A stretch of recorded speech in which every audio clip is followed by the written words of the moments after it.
Hi everyone, episode 1 के start में हम इस कहानी के हीरोइन को देखते हैं। इसका नाम है ची और ये अभी अपने डैड के साथ फॉरेन यूनिवर्सिटी के एडमिशन प्रोसेस के लिए आई होती है और ये लोगों ने लाइन लगाई होती है और सभी स्टूडेंट्स के नेम कॉल आउट हो रहे होते हैं पर ची का नाम नहीं आता। तो उसके डैड ची से पूछते हैं कि तुम्हारा नाम क्यों नहीं आया। ची कहती है कि मुझे नहीं पता। फिर ची के डैड इस बारे में टीचर से पूछने लग जाते हैं तो ची डर जाती है और जल्दी से अपने फ्रेंड जंगियंग को मैसेज करती है कि उसके डैड इसके डैड को फोन करके बुला ले। और फिर तुरंत ही ची के डैड को उनके कलीग का फोन आ जाता है और फिर वो ची से कहते हैं कि मुझे कुछ काम आ गया है इसलिए एडमिशन का तुम देख लेना। ची कहती है ठीक है डैड, मैं कर लूंगी। फिर ची के डैड यहाँ से चले जाते हैं और टीचर ची को ढूंढती है तो वो यहाँ पर नहीं होती। ची यहाँ से भाग जाती है और हमें पता चलता है कि एक्चुअली में ची ने इस कॉलेज में एडमिशन ली ही नहीं है, उसे तो आर्ट्स कॉलेज में पढ़ना है क्योंकि ची को आर्टिस्ट बनना है। लेकिन उसके डैड चाहते हैं कि वो इंग्लिश पढ़े, इसलिए ची ने अपने पेरेंट्स से झूठ बोली है कि वो इंग्लिश ही पढ़ने के लिए यूनिवर्सिटी में एडमिशन ले रही है, लेकिन उसने दूसरी यूनिवर्सिटी में एडमिशन ली है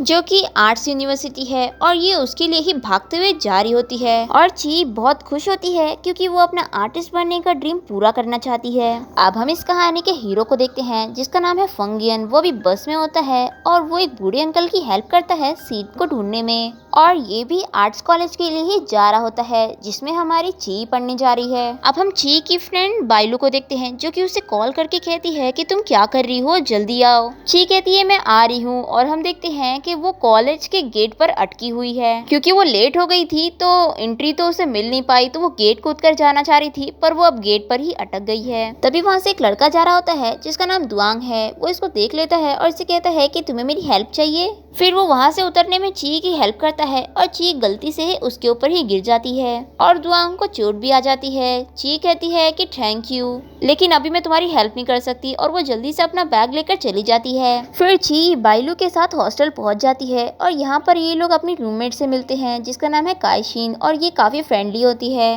और जो इन लोग की एक और रूममेट होती है जिसका नाम है जीमो, वो काफी एटीट्यूड में होती है और इन लोगों से बिल्कुल बात नहीं करती।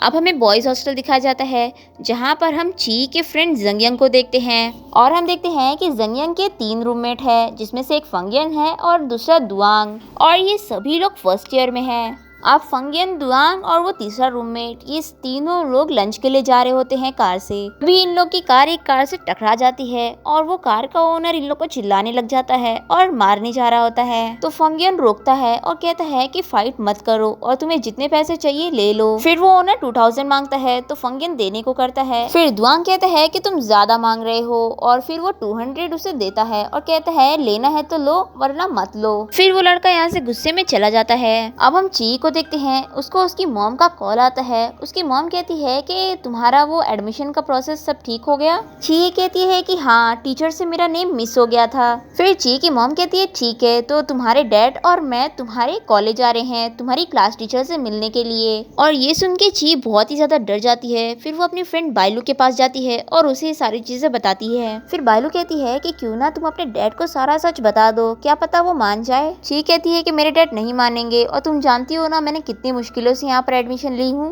प्लीज मेरी हेल्प कर दो और मेरे साथ मेरी टीचर बन के मेरे पेरेंट्स से मिल लो। फिर बाइलू ना चाहते हुए भी मान जाती है और उसके साथ उसके पेरेंट्स से मिलने के लिए एक रेस्टोरेंट आ जाती है। और ये लोग जैसे ही रेस्टोरेंट के अंदर जाते हैं वहाँ पर बॉयज ग्रुप भी बैठा होता है और दुआंग इसे देखकर हाय कहता है पर ची उसे इग्नोर करते हुए चली जाती है। और फंगियन भी उसे देखकर पहचान जाता है कि जिस दिन वो एडमिशन के लिए आया था ची भी उसी दिन आई थी और ये लोग ने साथ में परफॉर्म किया था।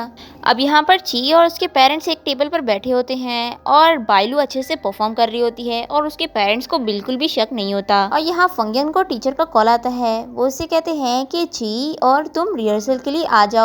दुआंग सब सुन लेता है और कहता है कि ये ची कौन है। तो फंगियन इसे बताता है कि अभी जो छोटी वाली लड़की गई थी ना वो। फिर दुआंग कहता है कि तुम रुको, मैं जाकर उसे बुला कर लाता हूँ। फिर दुआंग ची और उसके पेरेंट्स के टेबल के पास आ जाता है और ची के पेरेंट्स को हेलो कहता है और ची से कहता है कि तुम्हें टीचर रिहर्सल के लिए बुला रहे हैं। फिर ची के डैड कहते हैं कि कौन सा रिहर्सल। फिर बाइलू जल्दी से बहाना बनाती है और कहती है कि हमारे कॉलेज में एक प्ले हो रहा है, उसके लिए ये लोग परफॉर्म करेंगे। और फिर बाइलू दुआंग से इशारे में कहती है कि तुम जाओ यहाँ से, हम लोग आ जाएंगे। फिर डैड ची से कहते हैं कि लगता है तुम्हारा क्लासमेट है और जो बाकी और बॉयज बैठे थे वो भी लगता है तुम्हारे ही क्लासमेट्स हैं। ची कहती है कि हाँ। तभी ची की मॉम वॉशरूम जाती है और वहाँ पर उन्हें फंगियन मिल जाता है और वो ची की मॉम से बताता है कि मैं उसका क्लासमेट हूँ। फिर ची की मॉम ची की तारीफ करती है और कहती है कि मेरी बेटी बहुत ही अच्छी स्टूडेंट है, अगर उसे कभी कुछ चीज की हेल्प चाहिए होगी तो प्लीज उसकी हेल्प करना।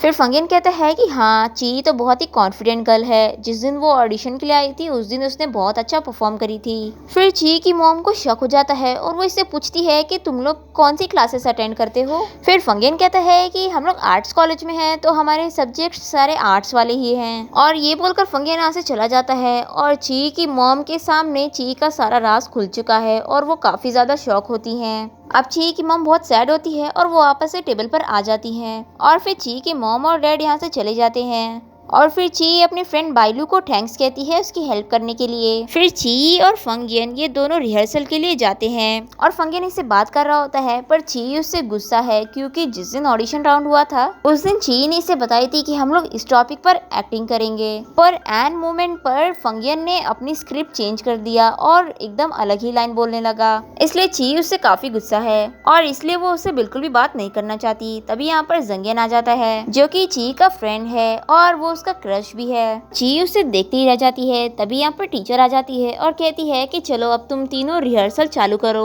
अब ये लोग स्टार्ट करते हैं। जंगियन पियानो बजाता है, फंगियन गाना गाता है और ची डांस करती है और फिर ये लोग काफी देर प्रैक्टिस करते हैं। टीचर कहती है कि तुम लोग ने बहुत अच्छा किया और फिर वो चली जाती है। फिर ये लोग भी जाने लग जाते हैं तो ची जंगियन से कहती है कि 1 मिनट रुको और उसे गिफ्ट देती है और फंगियन इन लोग को देख रहा होता है। जंगियन इसे पूछता है कि तुम गिफ्ट क्यों दे रही हो, तो ची कहती है कि तुमने मेरी कितनी बड़ी हेल्प की है। फिर जंगियन कहता है कि अरे मैंने इतना भी बड़ा कोई काम नहीं किया हूँ, तुम्हारे डैड और मेरे डैड आखिर फ्रेंड है ना। और ये लोग को बातें करता देख फंगियन जेलस होकर यहाँ से चला जाता है। अब कॉलेज का इवेंट वाला दिन आ जाता है जिसमें ची, फंगियन और जंगियन परफॉर्म करने वाले हैं एक साथ। और ची परफॉर्म करने के लिए मेकअप रूम में तैयार हो रही होती है। तभी यहाँ पर जंगियन आता है और इसे गुड लक कहता है और ये कहकर वहाँ से चला जाता है। तभी यहाँ पर फंगियन आता है और इसे कहता है कि क्या हुआ, तुम बहुत नर्वस फील कर रही हो।